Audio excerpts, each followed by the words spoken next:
wait a minute, guys. This is going to be a great episode. Why's that? Because we're in the off-season, guys. Off-season, baby. We've got free reign. We've got the energy. We've got the pep. And we've got a new episode for you guys. Wow. We don't have any tornadoes tumbling through, though. Not yet. Ouch. Not yet. What's up, Pit Crew? Thank you for us for joining. We're back. We've got a first episode of the Offseason 2026. We're going to be talking about rule changes and why they were bad and what to do at your offseason. So I know we have several ECs and VCs and planning committees that love to watch Pit podcasts. So we're going to give our awesome rule change ideas. Yes. Tear down your tower. So, Chris, what are we starting with? All right. So the very first topic that I want to throw down here is a couple rules that were evolved from the regular season, right? From the first week of districts, basically up to states or district champions, and then up to the world championships. Most notably, a couple rules, which for context, hang with us, Pit Crew, right? We've got a couple numbers here. We've got G403, G415, and G416. Now, what are those rules, guys? Oh, I forgot. You want me to walk us through it? 403 is... I know 415 is the contact inside frame. 416 is damage inside frame. 403 is... What is it, Ian? So the three rules. That's not the expansion rule, is it? Yeah, so at the start of the season, the three rules. Let's start there. Yeah. Okay. When sure. we were at kickoff, G403 was a rule that said your robot may not contact an opponent robot if your robot is completely across the autonomous line. That was it. And then, yeah, like you said, Nate, G415 at kickoff was a rule that said you cannot use something outside your frame perimeter to contact inside an opponent's frame perimeter. Doesn't matter if you damage it. In fact, if you damage it, it becomes a different rule at that point. Right. At that back in that day. Yeah. And that other rule was the G416, which was you cannot deliberately damage a robot or use something outside your frame perimeter inside theirs to cause damaging contact. And the damage itself doesn't have to be an important piece. It could literally just be like a cosmetic item that would constitute that damage. So for the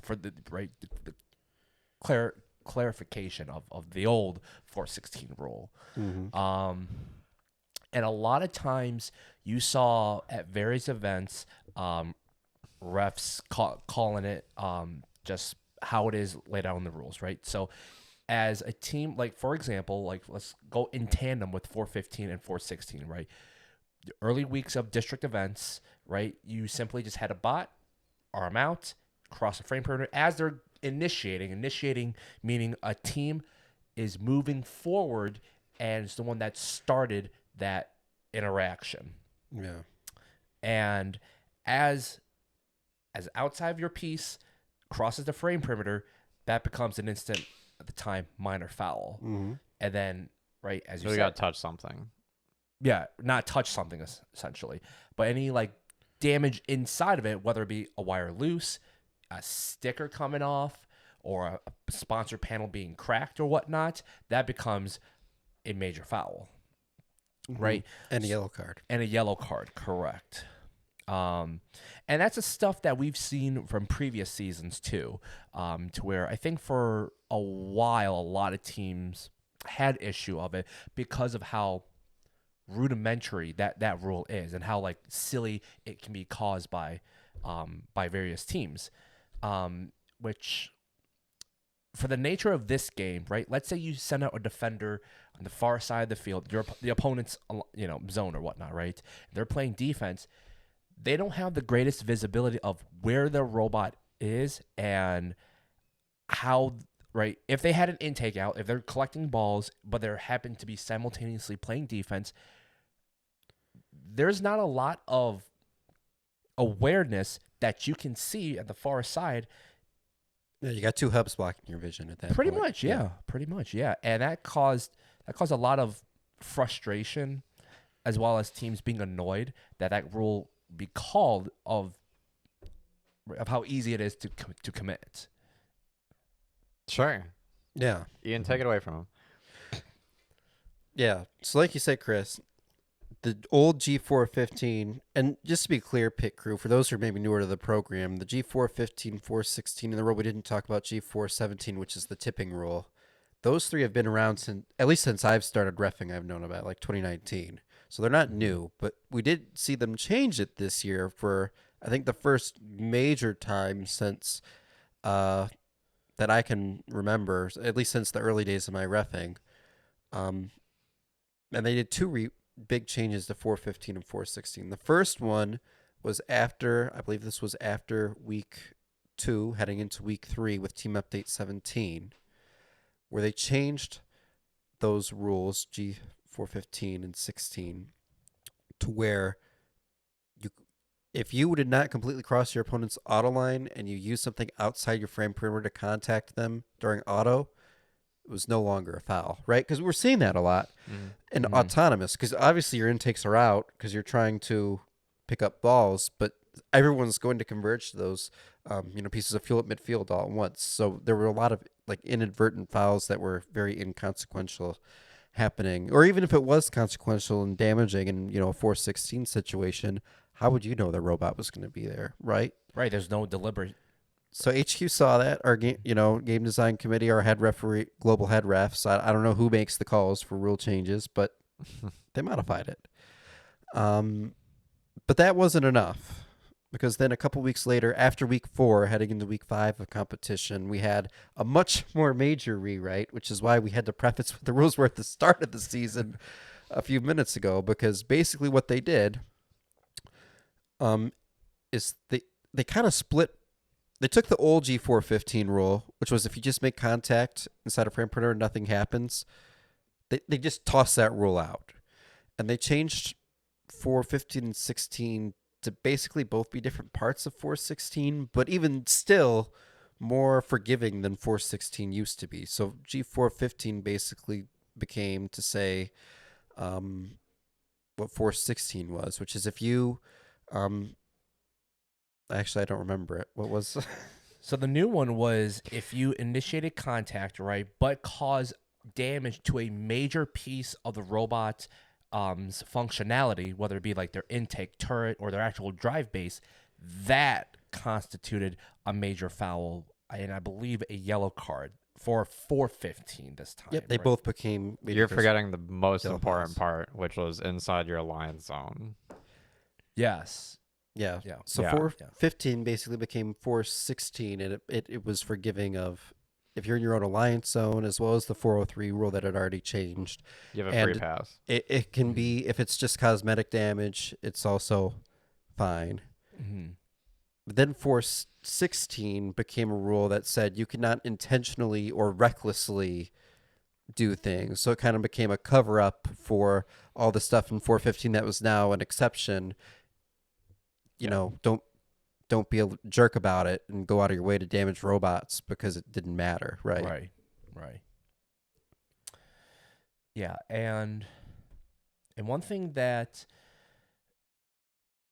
really so Team Update 19, right, for 416, right, I think allowed a lot more planning when you had to play defense.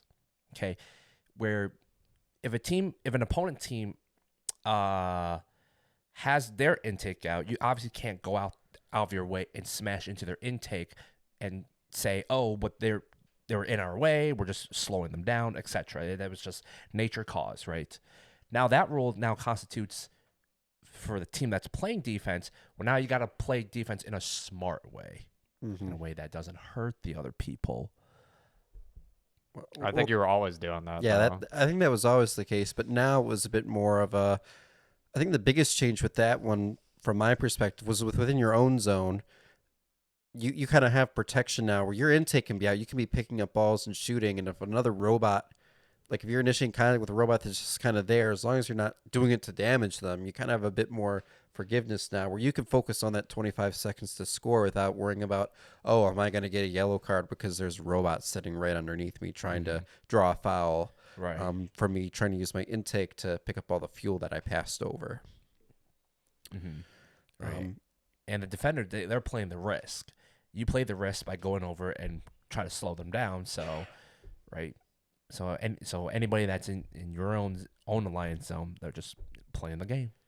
And I can say, I don't know if we have the stats to back it up, like an actual count, but I think all three of us being at events most every week, we definitely saw the number of fouls overall being called jump way down starting in week 5, because Yeah. there were so many of those old 415 calls happening that really weren't consequential. And so at that point it became, very, very few and far between with, contact fouls, which was generally, I would say, a good thing, because when they were happening, it meant a team was kind of misbehaving. And thankfully, we don't have many teams like that. Right. So, Right. And yeah, and to that point, let's also jump to another rule that had a major switch up for Worlds. That being from Team Update 22, the then changed G403, a team crossing over the auto line. As you mentioned before, the old one was as long as your part of your bot is still on your side of your field, not fully crossed the center line, you wouldn't get a major foul. No, right? so the old rule That's the rule now. was you could cross the auto line, you just can't touch a robot once you're fully across it. That's right. We changed it heading into Worlds to be now You can't even cross. you can't fully cross Fully the cross line. it. It's automatically a foul at that point. And then if you contact a robot, it's still an additional one now. So it became really punitive. And, I think there's an example we're going to talk about in a few seconds that kind of, and I think we talked about in a past episode too of what we think drove that. Yeah, we'll bring it up here too again.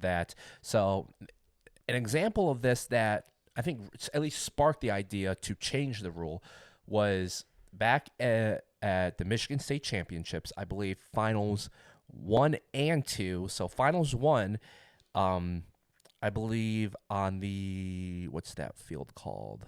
Fimstein. Not Fimstein. So like, well, yeah, it was on Fimstein, but the two fields that were facing against each other, I think it was DT and Active. DT and Active, correct. Yep. So you had 27 Rush, 7769 the crew, and 3668 Trobots versus 5460 Strike Zone, 3538 Robo Jackets, as well as 7197 Megi Mountie Bots. The very first finals match, 3668 fully crossed the auto line and stopped their bot mid in the pathway of 3538, and preventing them from getting over to their side of the field and shooting during auto. It was the first instance that the DTE Alliance said, screw it, we'll take the foul, but slow down 35-38 to prevent scoring, to win auto. It was the first instance. I thought it was the opposite, where Mountie Megabots blocked Rush or something. Well, that was Finals 2. Oh, okay. Finals 2, then Megi Mountie Bots did this very similar thing. They just bum rushed across the field, literally sat in they were blue, so they sat in Red Alliance's near red trench, and prevented, I believe it was either Rush or Crew, from preventing Rush. them to even crossing over and getting those fuels to score. Yeah. So both alliances exploited the old 403 rule, saying, we'll take the foul, we'll make up in scoring and points, and as long as we win auto, that's going to be the game, the difference right there. And because of how that rule was written is what at least constituted the idea to change the rule to where you can't even cross the field anymore, and that becomes an instant major. Great job, guys. You ruined it for everybody. No. Yeah. I mean, Yeah. So no, talk that's- about Enginerds blocking Citrus Circuits and Einstein. Yeah. So They did the same thing. they did something very similar, but stayed within at the current G403 rule, to where I believe either their first no, it was actually the first path that they came towards the midfield, grabbed a little bit of fuel, but then stopped right at the center line at 1768 or 1778 Citrus Circuits' auto path. You and still just didn't get it right. 1678. 1678. Yeah. Yeah, Citrus Circuits. You said 1778. Did I do that? Yeah. Oh. You also said Meggy Mounty bots.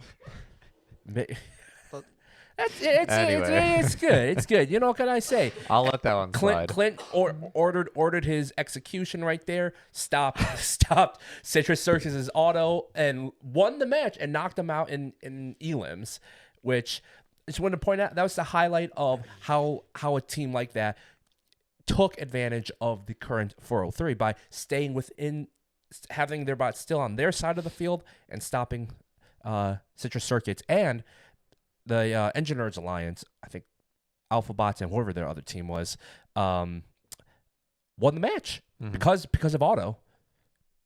So Yeah. Now I got a question for you guys about these rule changes. How do we feel about both major rewrites mid-season when some teams have already competed and some haven't? And also, how do we feel about like writing major rule changes when robots are being like shipped to Worlds and the season's almost over and you can't really adjust your autos? No, they can't adjust their autos because they have an entire day to do that, right? You get in that Wednesday is load in and inspection, and there's no matches being played, and all the practice fields are open. So you can go and test your auto on a practice field there. Yeah, that's Yeah, I guess some teams haven't played because some teams are in regionals and they're getting this rule update. And yeah, they haven't had their district. They don't have a district championship to go play at, and they're facing the team update 22 and 19 probably at the same time, right? Depending on what week they played in. I don't think they were super drastic, like lowering the tower ranking point. But it was definitely a change up that, you would have had scooch over all of your auto routines. But with today's technology, it doesn't seem too terrible. It's just kind of like drag and move over some points. yeah, And path planner. the testing is important, but they did make testing available with their practice fields. So it's a bummer that you're spending your Wednesday doing that instead of doing other stuff that you could be working on, but wasn't the worst, I guess. Speaking from a team who didn't make champs. Yeah.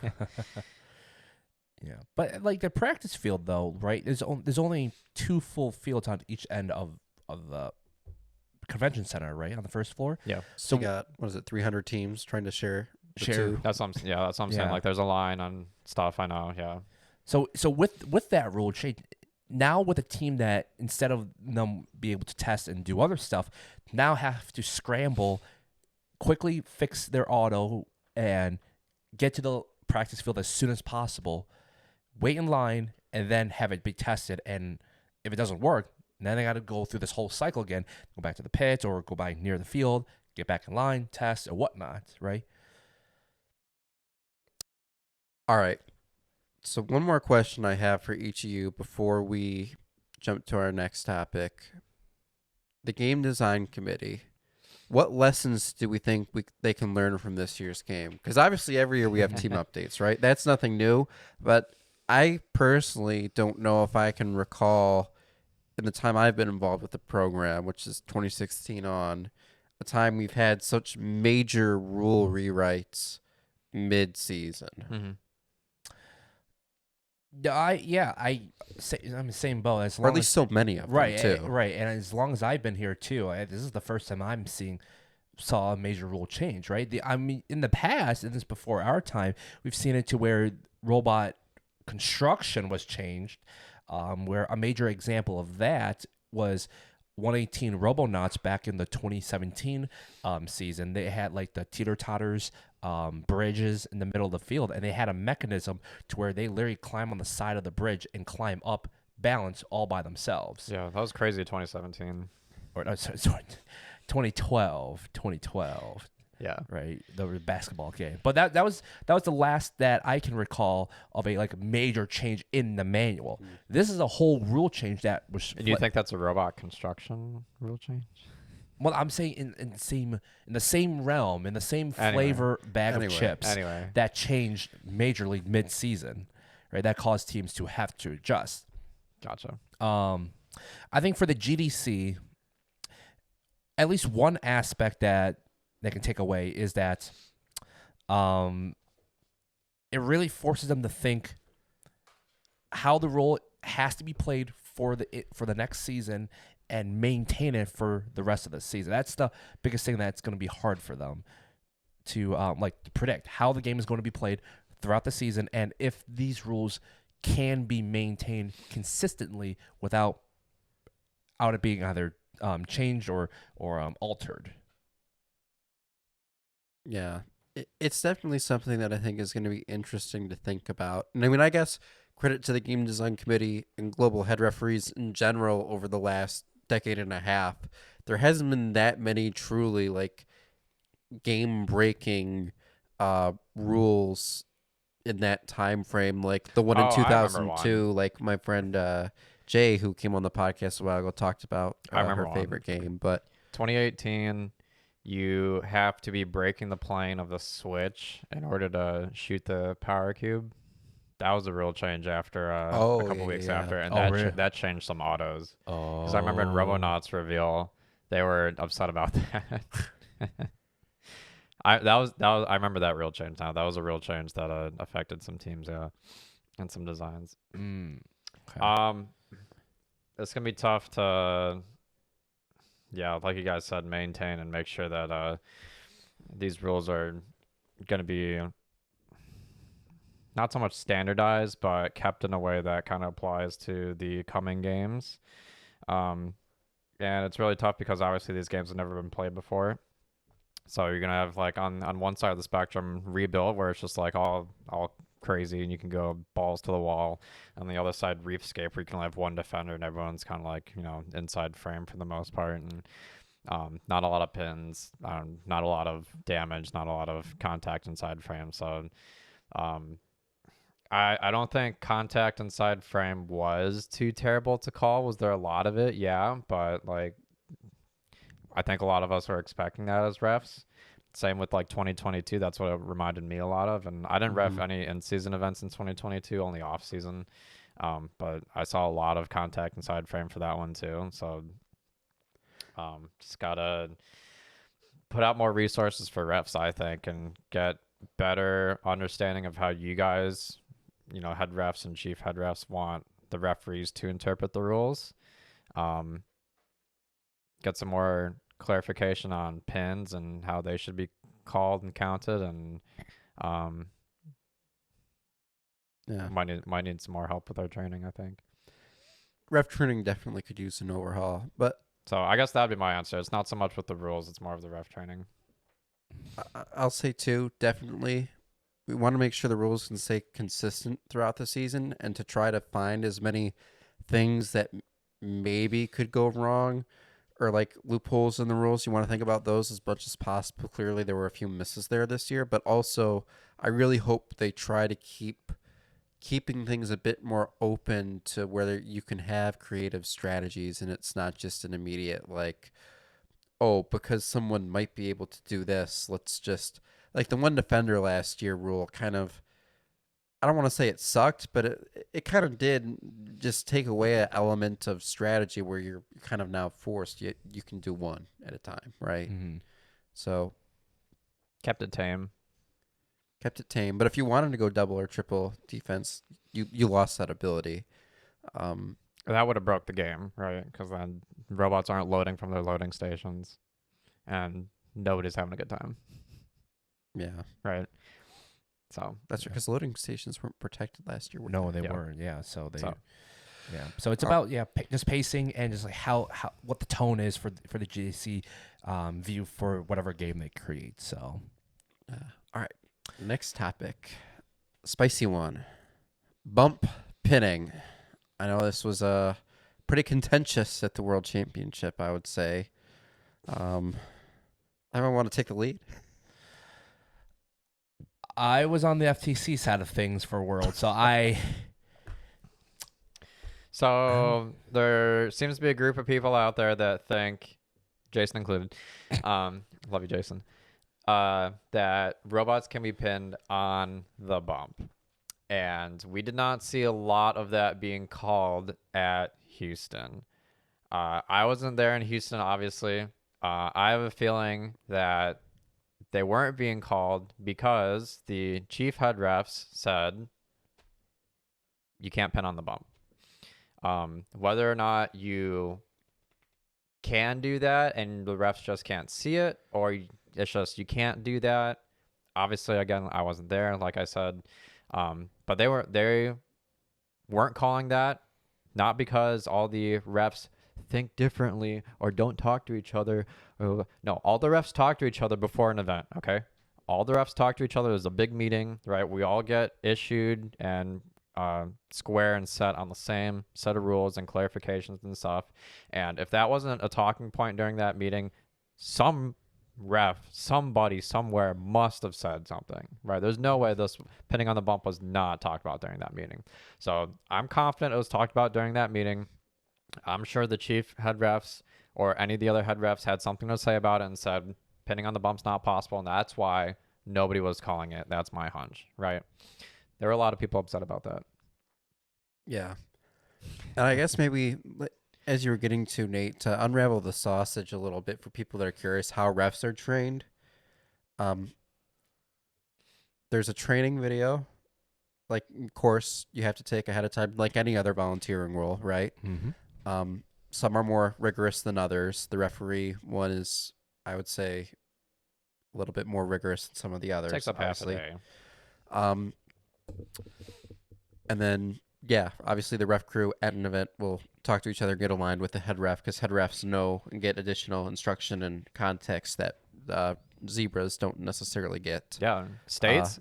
We were all in the same room for states. All right, all the head refs, all the refs, everybody there, sitting down, all talking as a group. Right? Yeah, It wasn't District field by champs and field. Worlds. It's a large meeting with all of the referees for that. It wasn't that field event by across field. fields. It wasn't, you're from FIM, you're from FIT, you're from FIC, whatever. You all have your own different stuff, right? We're all in the same room talking about this. Yeah. But I will say, too, I'm not saying it's impossible to pin on a bump. I'm not saying that either. But if I had to guess why, in general, it could be difficult to call a pin on the bump, right? The rule for pinning, there's a blue box right at the bottom of it that kind of denotes this pretty clearly. A robot's pinning if you are preventing its movement by contact or through a field element or game piece type of deal, right? That doesn't mean movement in a preferred direction. It means movement. So pinning on the bump, I mean, if you're compressing them against the side of the bump, in my opinion, at that point, you're kind of pinning them, right? But if it's just a matter of, like, they can't move and you're blocking them on the bump. You're saying against the hub or the trench, those verticals, Like that I think is definitely a pin. And there may have been some of those that were not called. I don't know the full details of every call of everything that happened at Worlds, right? But just blocking them from moving across and, like, you're blocking them from finishing coming across, but they could, from the perception of a referee, back up. You're preventing them from moving in a preferred direction. You're not preventing them from moving. And a referee, let's say they're stuck like that, though, right? Like at this point, the way the wheels are, there's no way they can they're beached on the reverse or the bump. Yeah. Mm-hmm. It could be difficult for a referee to perceive that, I think. And because pinning is only in a preferred direction, as that blue box, or It's not in a preferred direction only. It's preventing entirely. I think that's kind of what maybe led to that. So I can see both sides of it, I guess. But yeah. Mm-hmm. I think if they're going over And yeah, there's a robot on the other side, and it's because like this, it didn't happen to my team, but if my team goes over in a certain orientation, we also get beached on the hub, or I'm sorry, on the bump. So if our robot went over, there's a robot in the way, we can't fully cross over, we get beached on top. Like, that's our fault for being able to get beached on the bump. That's just my take on it. I wouldn't say the other robot is pinning us because they're not preventing movement of us. We're preventing our own movement because we're beached. Yeah. Right? So, and maybe in some cases a robot goes over and there's another robot there, and the robot going over gets on top of the other robot's bumpers or something. Their wheels are off the ground, and then their back end is on top of the bump. You know, that robot that's playing defense is holding them up off the ground. Their wheels aren't touching, and then the other side's on the bump. That's kind of a pin right there, right? Or whatever. I wouldn't expect a referee to be able to see that, though. I wouldn't be able to expect a referee to look through the robot and be able to see, oh yeah, that robot's wheels are clearly not touching the ground. You know what I'm saying? Yeah. So that's just tough, right? And I don't think the chief head refs wanted to make the refs' jobs any more harder than it already was, because we're calling pins and all kinds of damage and stuff already all over the place. So to be able to evaluate and make another judgment call, in addition to the judgment calls we already have to do about pinning over the bump, I think they just wanted to make it a bit easier. So did that lead to frustration for a lot of those tall robots that were trying to go over? Yeah. But that's a design choice they made and the risk they chose. It's a design choice, and I'm not saying you had to go small, because we also went tall, right? And that was our choice. But to not get beached on the bump and get a little bit more traction, the design choice was there. I think I'm ready for the hate comments from Film Discord. So Yeah. I'll say one more thing. I'll get some hate comments for this one too. I'll tack on to it. There's some people, putting aside, that did not like the bump this year. I want to make my stance really clear. I think the bump is one of the best things that's happened in a while. yeah, Because there's a lot of people that don't like the fact that it's a bump. It's kind of a drivetrain challenge at that point, right? Like you can get stuck on it. And it kind of irks me because we've had a flat field for so many years now, right? I mean, unless you kind of count charged up, but that I don't really count that. Like you'd have to go back to, really 2019. 2019 the was platforms, deep space. the platforms, yeah. But even then, that's not really. Or 2020, the little like the the midfield. Oh yeah, Yeah, the little bump at yeah, midfield. yeah, yep. Like there's been some kind of smaller bumps like that, but really it's been back to 2016 since we've seen something as kind of, I guess, egregious as the bump. But I think it kind of added another design choice to teams and maybe made Swerve not quite as much pay to win. Not that Swerve is really quite as, I think it's slowly getting cheaper and more accessible, but I just miss the days where your drivetrain was part of designing a robot, right? Like you're not walking in a week before kickoff and going, okay, we're going to do a whatever by whatever square chassis with Swerve drive, and we're just figuring out what we're slapping on top of it. You know, having something else to think about where it's like, oh yeah, we could do Swerve drive, but now that means either we have to go under a trench or risk getting stuck on a bump, and you kind of have to start weighing those options. So I liked it for that reason. Yeah, it's nice, but from a team's perspective, it's like I don't want to have to think about drivetrain. I know Anthony said this in the Film Discord a couple times, where it's like, just you're doing Swerve. Here's all you have to think about for drivetrain is length and width, and you're just done with it, right? Now, it is a design challenge, right? And then in some cases it's a welcome one, but in other times it's like, man, why do we got to change this? Right? I just want to just let me drive. I just want that to work. It's to learn. Here it is. To inspire and recognize science and technology. Yes, Shut up. Yeah. All right. Chris, what do you think about bump pinning? You're not getting out of this fire. I think bump pinning is Bumping. Sorry. It's big bumping. You just bought us a 10-minute. Huh? You bought us a 10-minute interlude here, by the way. No. I mean, you basically, you two basically suck the words out of my mouth. I mean, there's not much I can really add to it other than, the refs went into in a collective meeting. Everyone was on the same playing field to make sure that the refs' end of things, it's as consistent but as easy on those humans as possible during those interactions. And You should have let him go on first. All right. That's enough fun pitting. We should have, Mr. FTC. Well, Mr. FTC, now that your FTC days are behind you for the days being, or at least the next couple hours, talk to us about off seasons. Rule changes. Now, the off seasons here, at least in First Submission, there's a couple of events that are adding their spin into how the event is going to be, how rules are going to be played during matches. For example, let's talk about one event.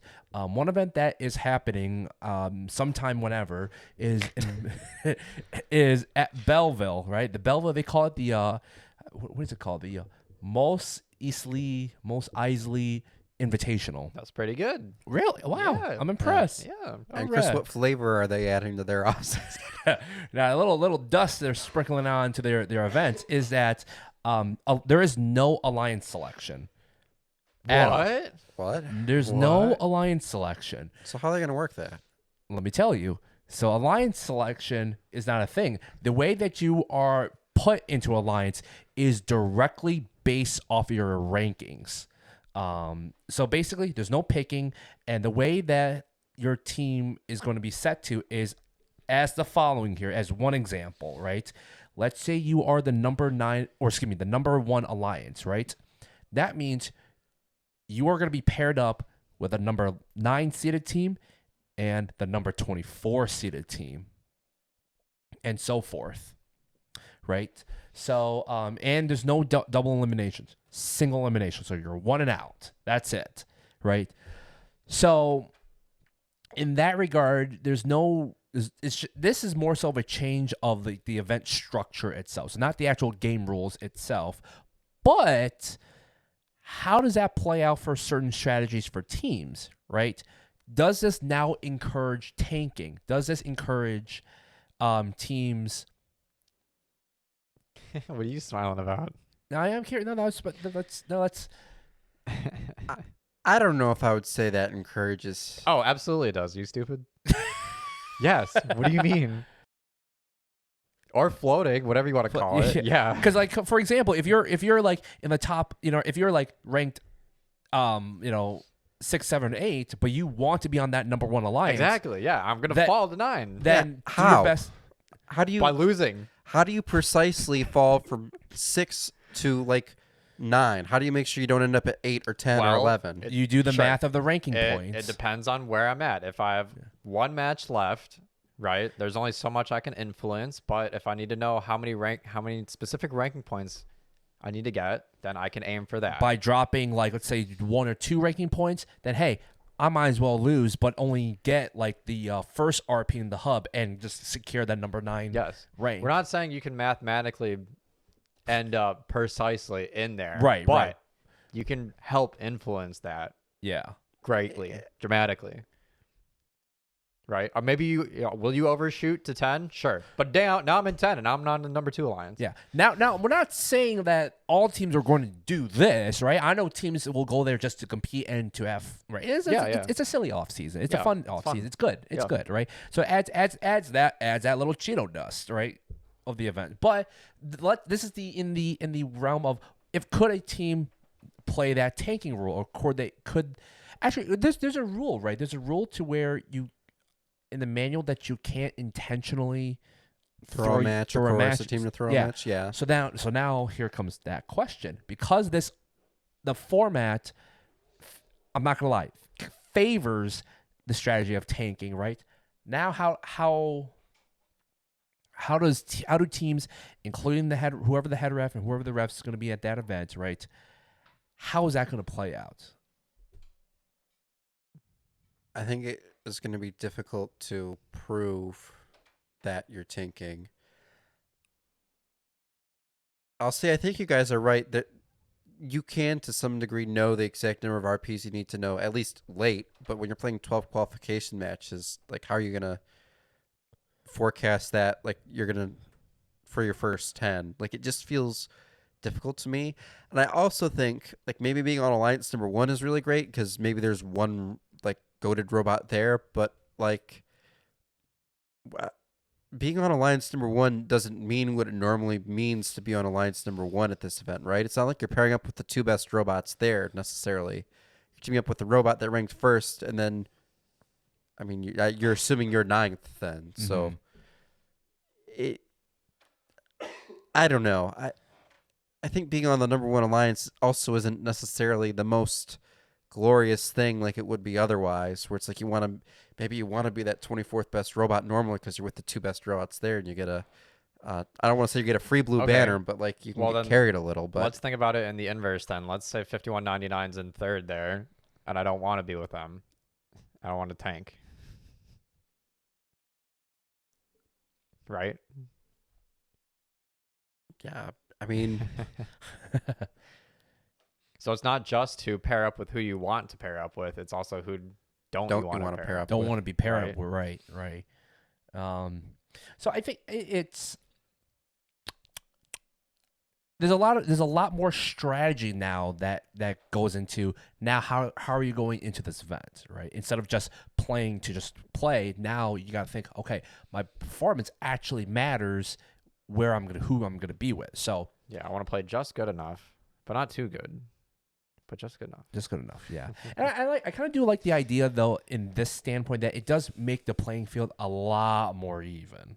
Not like a lot more even, to where instead of 1 picks 2 and they pair up and they end up, doing whatever, right? But the competitiveness becomes a lot more stabilized. But then you have teams who aren't playing at their full strength because they're sandbagging. So then you have Rush, who's a 9th, so that they can play with 1. So now you do have an alliance that's going to overpower the event, right? So that's not even. Yeah, it's not even at all. I mean, just think, like the crews could be there. They're going to go for 24th so they can be on the number 1 alliance. Exactly, like, yeah, right. So no, that's not even. That's more chaotic. You'll probably see a lot more upsets based on who's where. Oh. Yeah. All right. What else does Mos Eisley have? What else they got going on? Mos Eisley? Yeah. Right. So I mentioned single elimination, right? So it's one and done, and I think this is a 1-day event. 2 1-day events. 2 1-day events. Saturday, right. Sunday. Yeah. They've got a dark coaxium. Did you hear about that? No. Jesus. So they've got they're calling their fuel coaxium, Star Wars themed, right? They've got dark coaxium, which I'm assuming is black versions of the fuel cells or fuel balls. And if your robot, there's going to be 6 of them on the field. If your robot has them fully supported inside their robot at the end of the match, that's worth 15 points per fuel. Oh. So. I didn't do my research on that. Oh. They're also going to try to give every team 12 qualification matches. In 1 day. Pause for dramatic effect. I don't know how they're going to have batteries for that. Batteries? Time, battery. I mean, imagine you're playing all the way through the playoffs. You're playing 17 matches in 1 day. Like, yeah, it's going to be a lot, yeah. Yep. Well, I guess single elimination would it?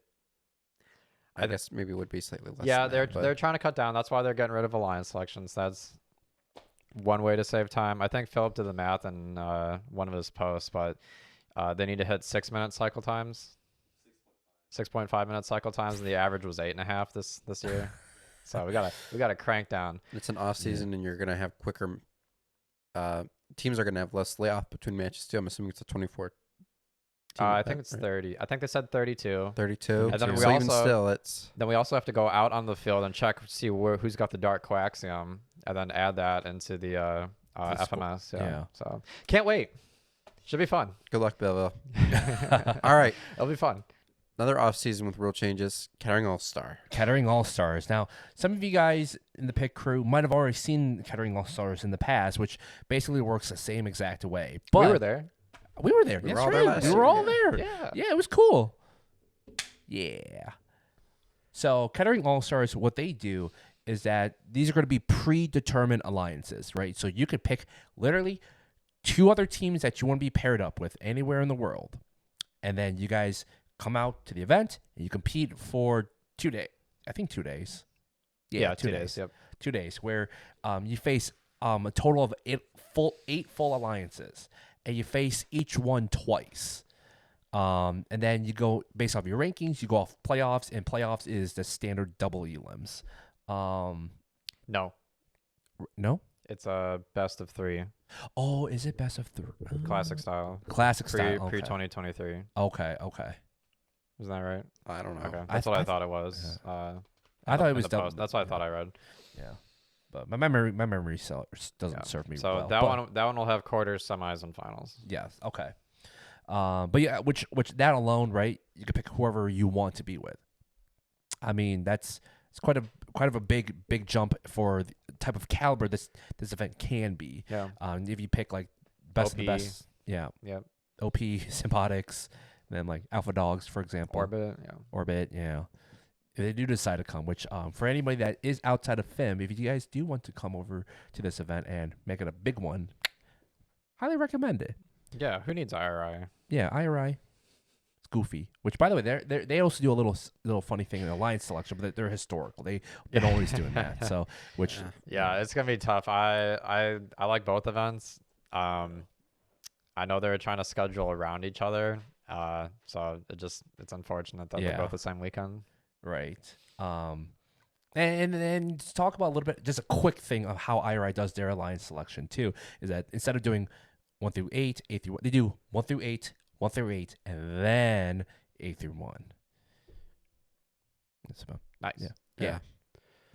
But Kettering All Stars usually as well. They also do a couple rule changes in the past, I believe, to where I remember in 24 there was this how do you call it? The triangle like protection zone.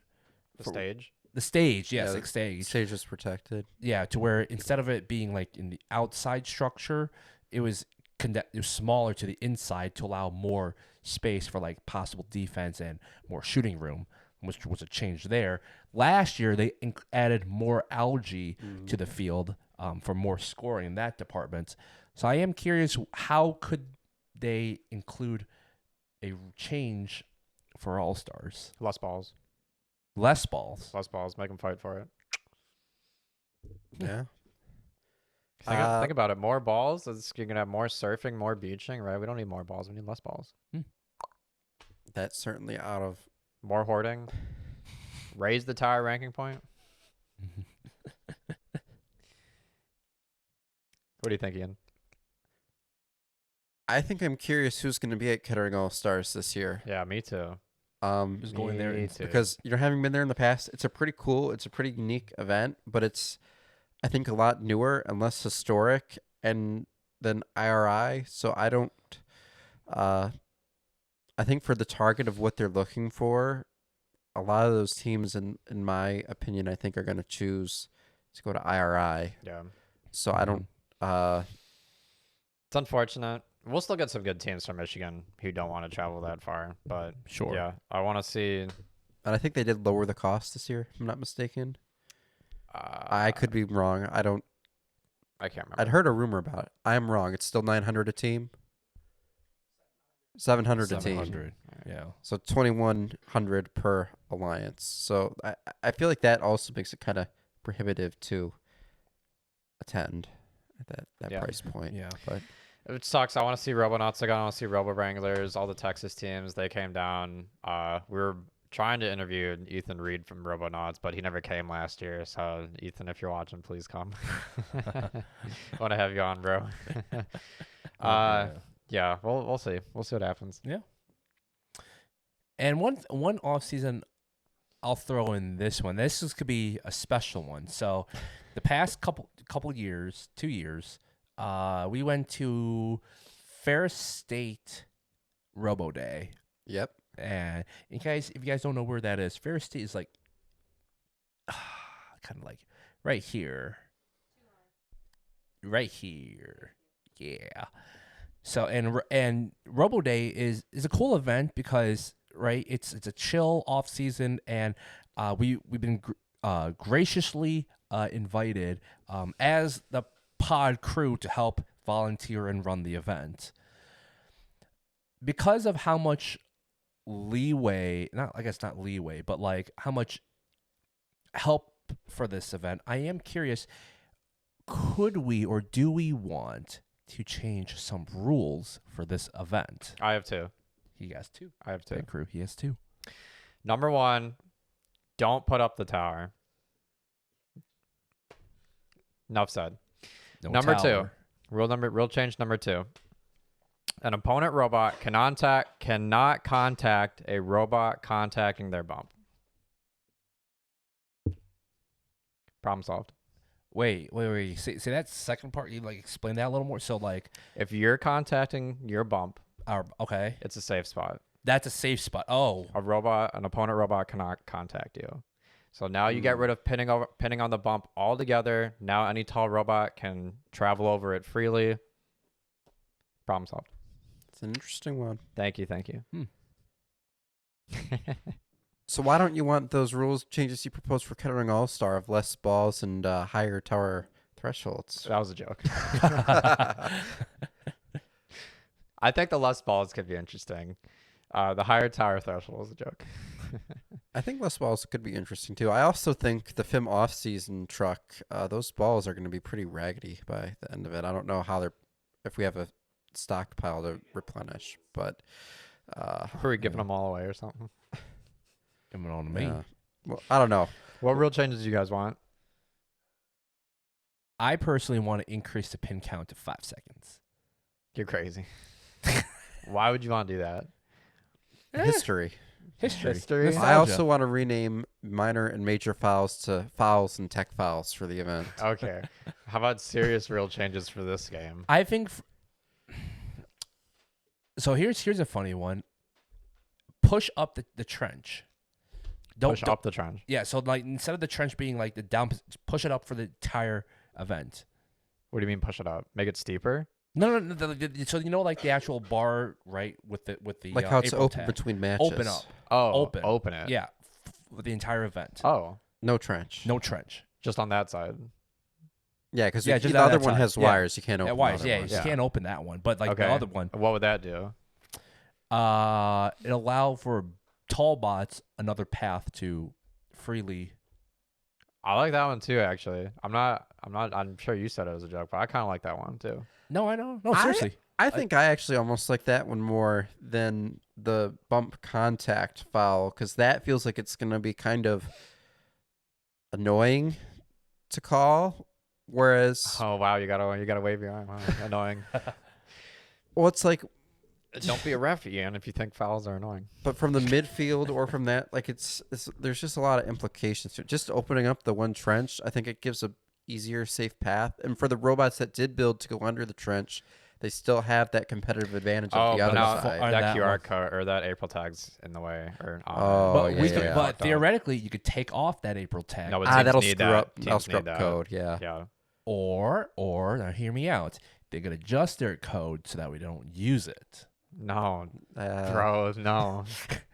He's gonna get more crap than I am for my real change. Well, think about this, right? Or you open up the trench thing, but you keep the April tag, but you move it. To where? doesn't help. Where are you gonna move it? Listen, you just kind of have to shuffle it around, and then you have to adjust, and then make it work. Chris has the team's interest in mind. Number one, yeah. Okay, another real topic: video replay. Yes. Video replay at off seasons. Yeah. Mm-hmm. Now you've done. Have you ref? What's that one of season? Rainbow. Rainbow Rumble. Yeah, I've refed Rainbow Rumble. I've done a handful of off seasons that have done video replay. Oh, really? So okay. So then, from your point of view, right? How is that? What is that like? And does that improve or make the event longer when you include video replay? So I haven't noticed it getting longer. I'll say the big thing with video replay, the way I've seen most events that do it, is it's kind of a situation where it's only on cards and it's an automatic review. And I believe it's usually playoffs only. Okay. And I think that works well. It doesn't slow things down. It makes sure if there's a card call, you get the card call right. Typically, there's not that many cards being given out. So it doesn't end up being a huge impact. But, it would definitely suck to get eliminated on a playoff red card, right? The big reason I think it doesn't get implemented in season is because the camera access at events is very variable. There's no standardized spot where you put a camera, right? Mhm. So I think that's one of the biggest challenges to it long term. I also think if you looked at it in season, right, or even other off seasons that consider it, it's like, how do you do it? Is it like a challenge system? Like, hey, we thought this was a tech foul. Are we going to spend sorry, we didn't have that rule change. A major foul. Like, are we going to sit down and review for however long for a 15-point foul? But maybe that impacts the outcome of the match. There's all sorts of, I guess, it's a can of worms. But I think if you put the right safeguards in place where you make sure you only do it when it matters, it can be a good thing. But when it matters is where that line is, I think, is a gray area. So I don't know. What are your guys' thoughts on video replay? I think it needs to be implemented. It just needs to, right? Because there's been instances even this season to where there was calls that was being made that had cost teams them to get a card and have to carry it throughout the playoffs, or just a call that got them knocked out of the tournament. I think it definitely needs to be implemented, and thankfully, with the streams all being more, I guess, consistent, everything not being on Twitch anymore, I think, right? Everything's on YouTube in terms of live streams, right? Yeah. That helps in that department to where there's no like tampering, or there's no way of a team can argue, well, not like tampering, but like hey, this stream showed this, but this stream from a different platform indicated this otherwise. And on top of that, like you said too, safeguards in place. If it's only match affecting to where it could swing or it can knock you out, or card implications, is when a challenge and review can be initiated. I think it's more so for like the head refs that can determine this, hopefully sometime soon. But if they just follow a model or put in place those safeguards, they'll improve team experience for sure. I'll say, I don't know if I'm misunderstanding it, but like, definitely all being on YouTube instead of maybe somewhere on YouTube and somewhere on Twitch before. Like, I don't know exactly the situation there, but just because everything's on YouTube, the big problem with it is the camera's not always in the same space. So where your camera is at the Troy district is not going to be the same spot it's at the Belleville district. It's not the same place it's at California State Champs. It's not the same place it's at on Archimedes. It's not the same place it's at Miami Valley Regional. So what kind of then a team gets an advantage of, oh, well, we got a call overturned because our camera was in the spot where it could see it, whereas this other team lost their chance of going to Worlds because they were in an event where the camera was at the top of 3 racks of bleachers, and by the time you zoom in the field, it's like 144p. I would love to see an idea to where like there's a camera setup that is integrated with the field, right? So you have a set of poles, right, wires that can be extended up to provide like 2 camera angles, one overview, one like that's off the side of the field, but in a specified placement with exact height, distance, angle, whatever. Right. Because Jason's right. All the 1080p desktop cameras that they're using for champs this year probably could be shipped with the field, right? Mhm. And all of those were in the same spot. You go from stream to stream, you're gonna get the same angle, plus minus a half inch. But yeah, video replays long overdue. We need it, Badly. especially after this year. Yeah. We need it, right? Any card question should be automatic video review, in my opinion, playoffs or quals. And then I'll give them a challenge coupon for playoffs to where they want to review something that's not a card, I guess. Yeah. Yeah. And if and to be honest, like if a venue can't accommodate for the camera angle placement or whatnot, right? Then I honestly think it should be looked into finding another place to host an event that can. Thank you for joining. Pit You got crew. anything? Yeah, thank you. Let us know what rule changes you want to see in the comment, your thoughts on video replay. And Fuck we will around and find out. and we will see you at the competition. Great way to end the video.